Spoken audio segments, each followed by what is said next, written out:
Sebelum lanjut, jangan lupa klik like, subscribe, dan komen. Assalamualaikum warahmatullahi wabarakatuh. Pada pertemuan kedua ini kita akan membahas mengenai kombinatorik. Di dalamnya nanti kita akan membahas mengenai aturan perkalian, permutasi, sampel yang berurutan, dan kombinasi. Baik, yang pertama akan kita bahas adalah aturan perkalian.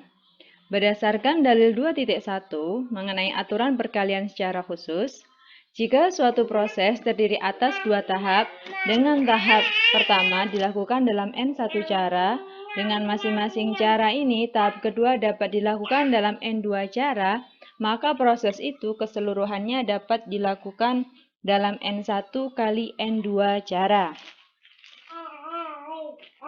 Lebih jelasnya, kita perhatikan contoh soal berikut. Sekelompok wisatawan akan melakukan perjalanan ke 3 kota wisata, yaitu A, B, dan C. Para wisatawan dalam mencapai kota-kota wisata itu bisa menggunakan dua jenis kendaraan, yaitu kereta api dan bus. Berapa cara para wisatawan melakukan perjalanan wisata? Nah, kalau kita lihat dari soal ini, artinya ini ada 3 kota wisata, yaitu A, B, dan C. Berarti ini N1. N1 sama dengan 3.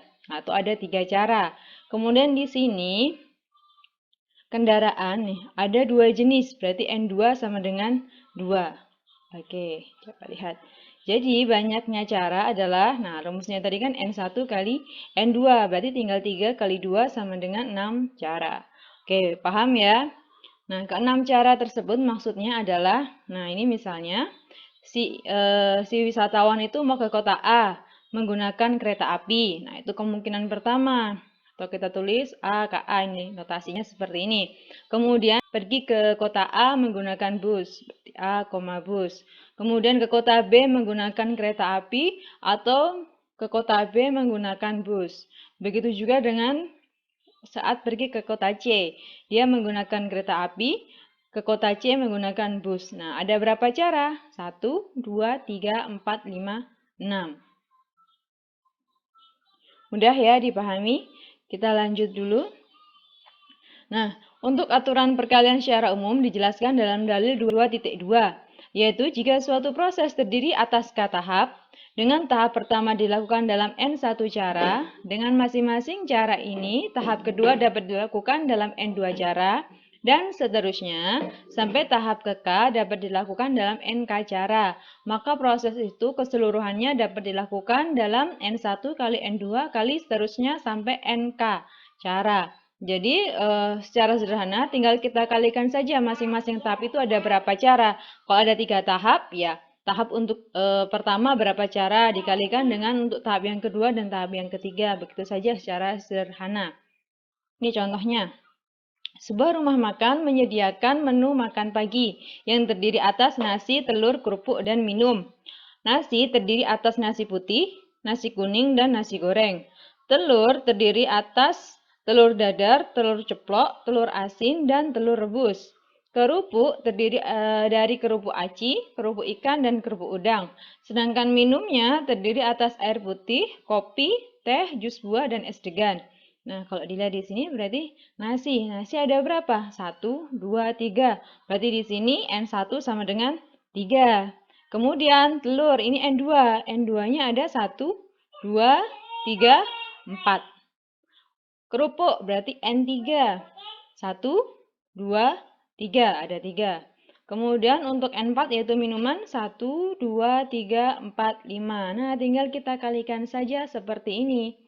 Nah, 3 kali 4 kali 3 kali 5 hasilnya 180 cara. Jadi bisa jadi si pelanggan itu membeli nasi putih dengan telur dadar dan kerupuk aci dan minumannya air putih. Atau seterusnya lah. Pokoknya nanti ada 180 cara. Kita lanjutkan untuk soal berikutnya. Misalkan ada 6 buah angka, yaitu 2, 3, 5, 6, 7, dan 9. Kemudian dari angka-angka itu dibentuk sebuah bilangan yang terdiri atas 3 angka, dan setiap angka hanya digunakan sekali saja. Untuk pertanyaan A, Berapakah banyak bilangan yang dibentuk jika nilainya maksimum 500? Yang B, berapa banyak bilangan yang dibentuk jika bilangan tersebut adalah bilangan ganjil? Baik, mari kita bahas bersama-sama. Untuk mengerjakan soal semacam ini, maka buatlah semacam tabel. Nah, ini ada 3 kolom, karena yang kita gunakan di sini adalah 3 angka. Sehingga pasti ada ratusan, puluhan, satuan. Nah, kalau 4 angka, barulah di sini ada ribuan, ratusan, puluhan, dan satuan. Oke, untuk nomor 1 di sini, jangan lupa bahwa yang ditanyakan adalah nilai maksimumnya 500, berarti tidak boleh di atas 500. Kemudian di sini juga ada keterangan bahwa hanya digunakan sekali saja. Jadi misalnya angka 2 sudah muncul di ratusan, maka di puluhan sudah tidak boleh muncul lagi. Begitu juga dengan di satuan. Oke, pertama kita cek dulu karena ada syarat maksimumnya 500, kita cek di ratusan dulu. Oke, coba lihat angka 9. Jika angka 9 ditaruh di ratusan, maka angka yang terbentuk adalah angka 900-an. Jelas tidak boleh melanggar syarat. Begitu juga dengan 7, berarti 700, tidak bisa. 6, tidak bisa. 5, 5 tidak bisa karena di sini maksimumnya kan 500. Otomatis kalau di sini angka 5, di sini haruslah 0 dan 0. Padahal di sini tidak ada angka itu, adanya angka 2 dan angka 3, jadi 5 juga tidak bisa. Jadi di sini yang bisa adalah 2 dan 3, berarti hanya ada 2 angka yang mungkin masuk ke kolom ratusan. Kemudian untuk yang kolom puluhan, kita lihat di sini ada 6 buah. Dan sekali lagi saya ingatkan, hanya digunakan sekali, tidak boleh berulang. Anggaplah kita sudah mengambil angka, entah itu angka 2 atau angka 3 di kolom ratusan, otomatis kita tidak boleh memasukkannya pada kolom puluhan. Berarti angka 6 ini kita kurangi 1. 6 kurangi 1 adalah 5. Begitu juga jika angka itu sudah masuk ke puluhan, maka tidak boleh kita masukkan ke satuan. Jadi kita kurangi 1, 5 kurangi 1, 4.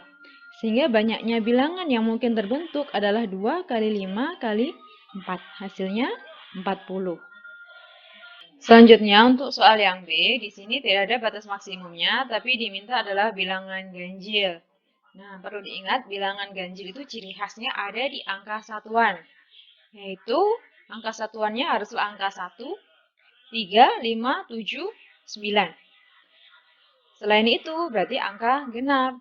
Nah, kita cek apakah angka-angka yang saya sebutkan tadi ada di sini. Nah, ada ya ternyata. Ada angka 3, ada angka 5, kemudian 7, dan 9. Ada berapa ini? Ada 4. Nah, makanya kita tulis di sini 4. Kemudian kalau kita sudah menulis angka di sini satuan, misalnya kita ambil salah satu dari mereka, berarti angkanya kan berkurang 1. Nah, dari 6 tadi, berkurang 1 menjadi 5. Kenapa berkurang 1? Jangan lupa, hanya digunakan sekali saja. Nah, karena hanya digunakan sekali saja, begitu juga untuk ratusannya. Juga berkurang, 5 kurangi 1, 4.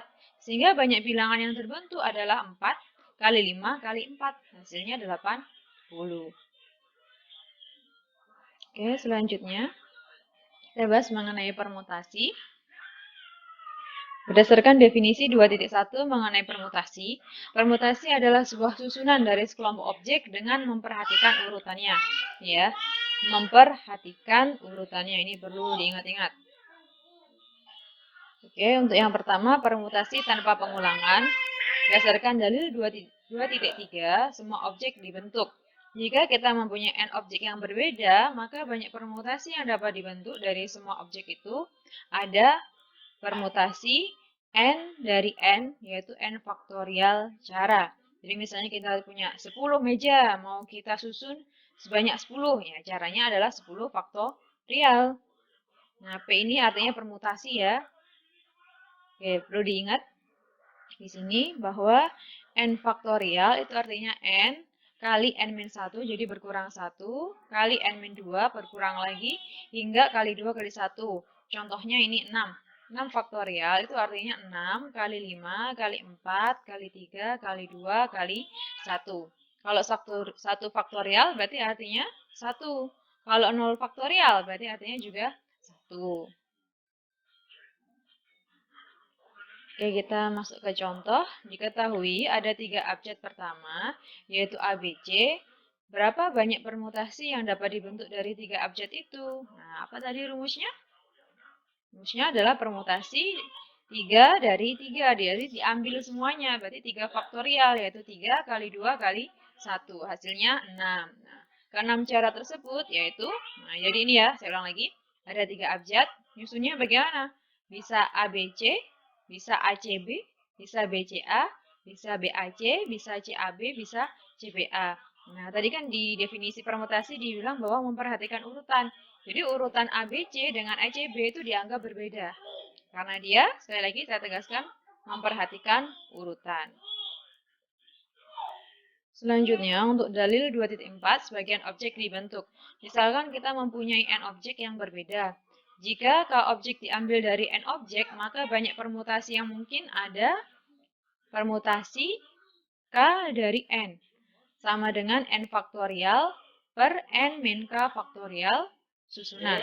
Jadi misalnya ada 10 objek, tapi yang mau kita ambil cuma 3 saja. Nah, itu nilai dari K. Kita contoh soal. Nah, ini diketahui 5 abjad pertama, yaitu A, B, C, D, E.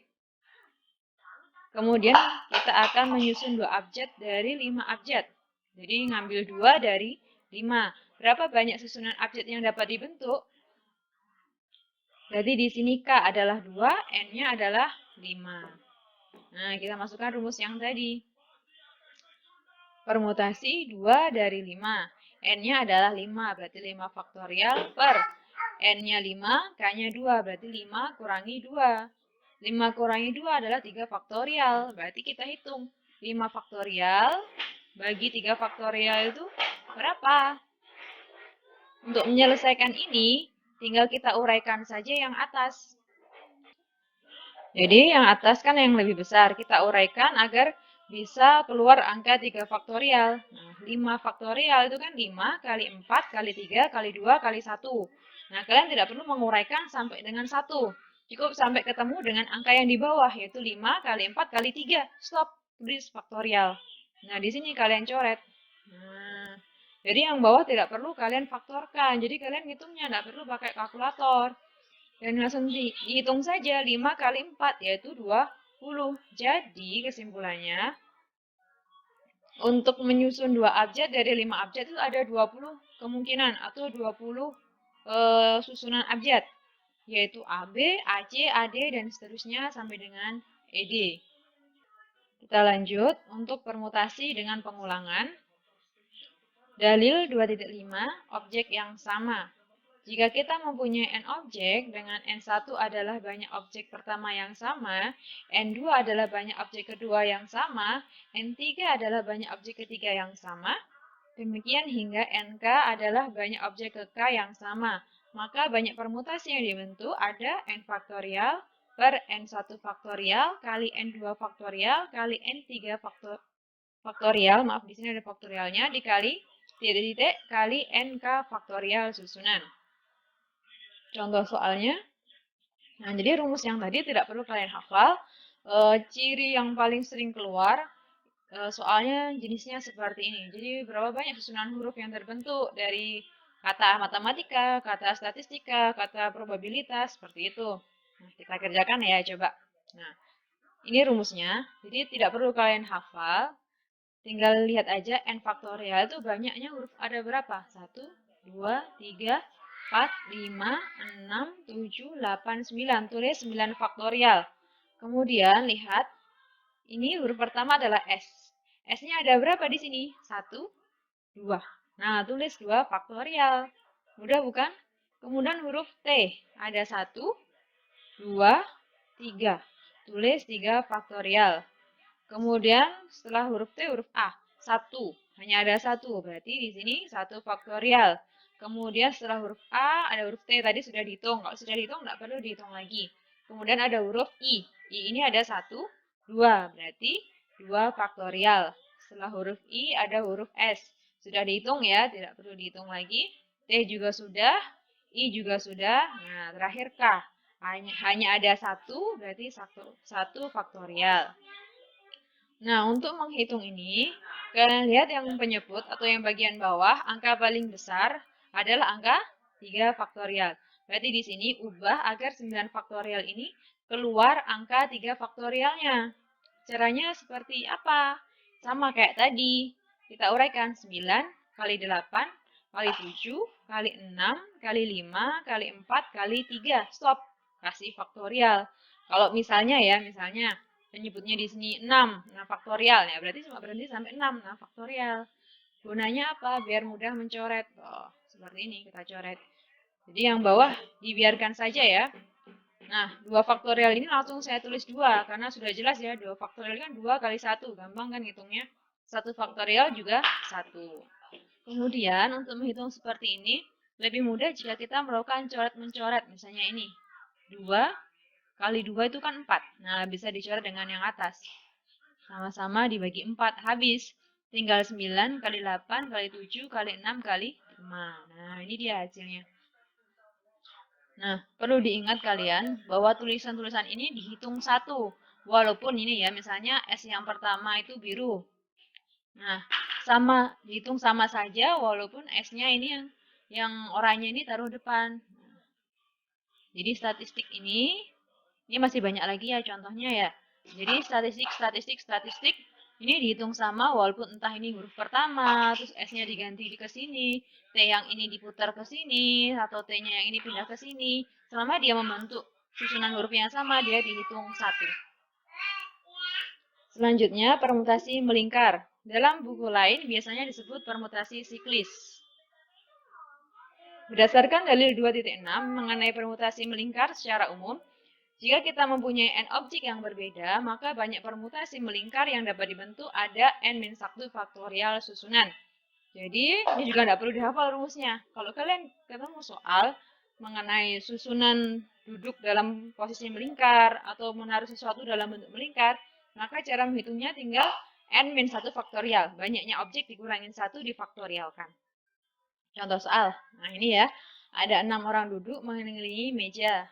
Banyak posisi mereka duduk ada titik-titik cara. Nah, ini dia. Misalnya ini meja. Kemudian ada 6 orang mengelilinginya. Ada berapa cara? Misalnya ini si A, si B, C, D, E, F. Atau bisa saja menjadi A, ini C, ini B, dan seterusnya.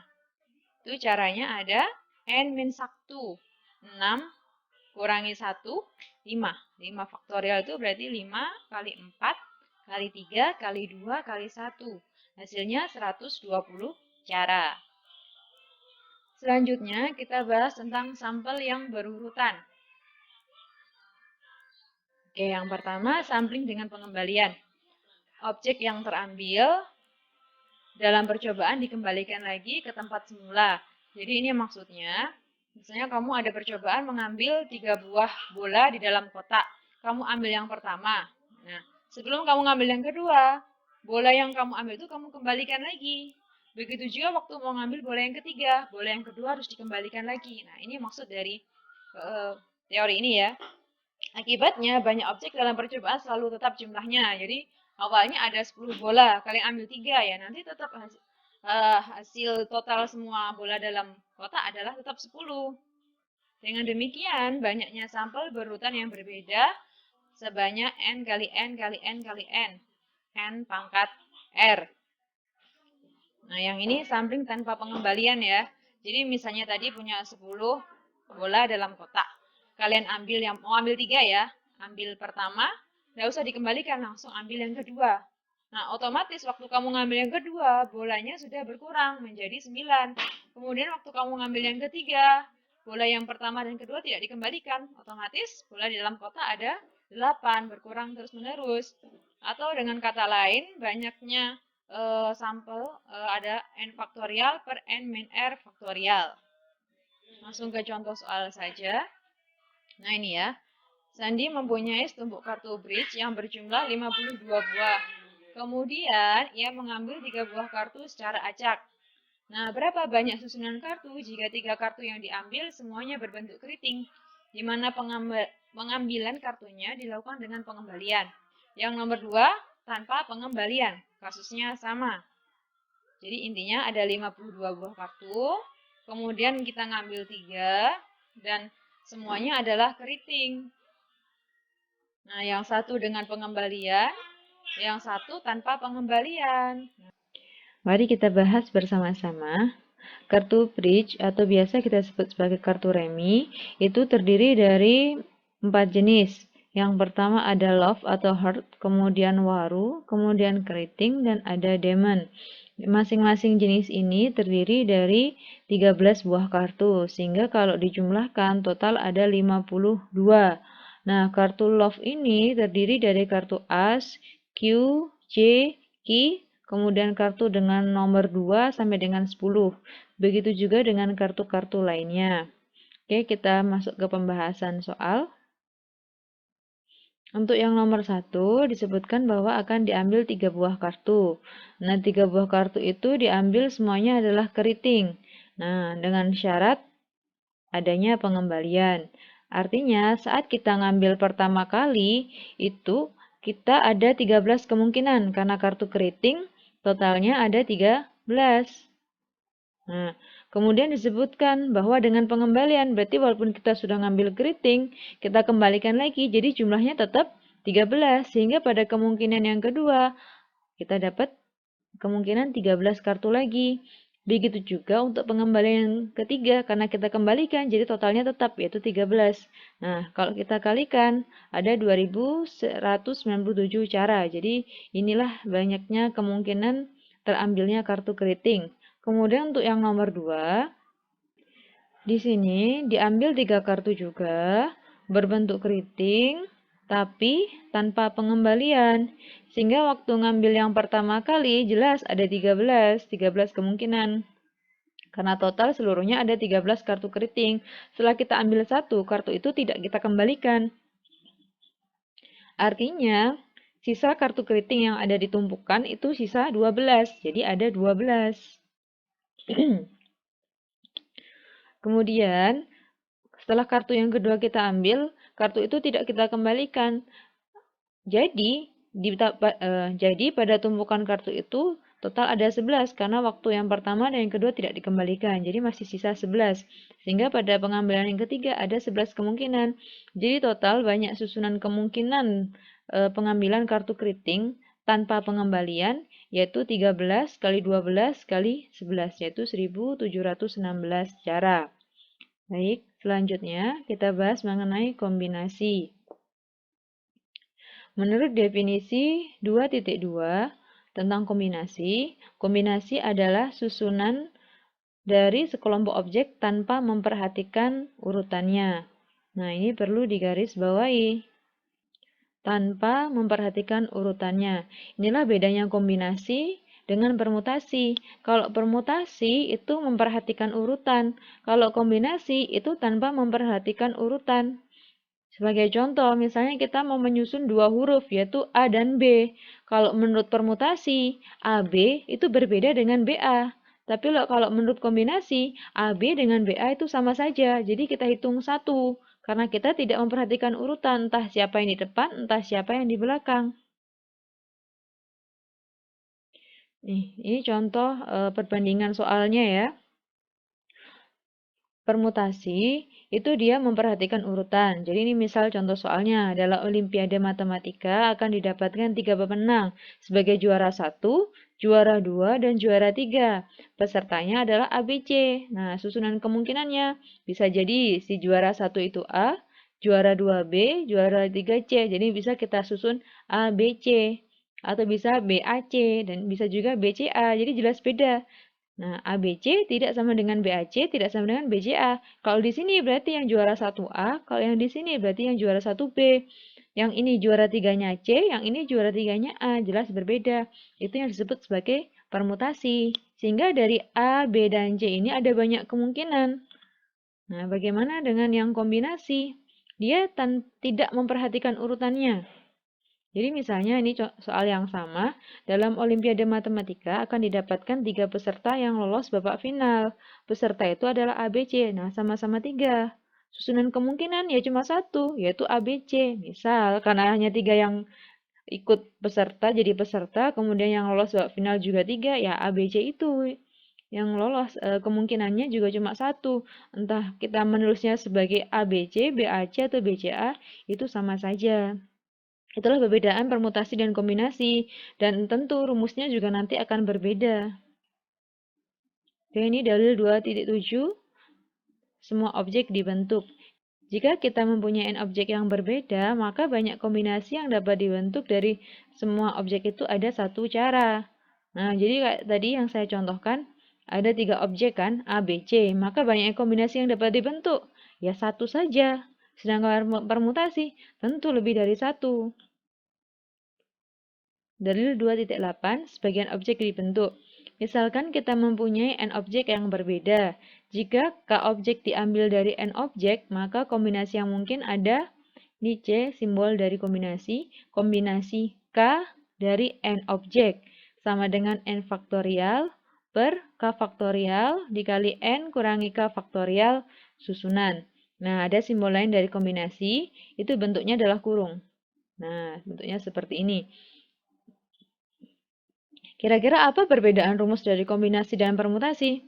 Selain dari simbolnya jelas beda ya, kalau permutasi pakai P, kalau kombinasi pakai C. Bedanya adalah ada K faktorial di sini.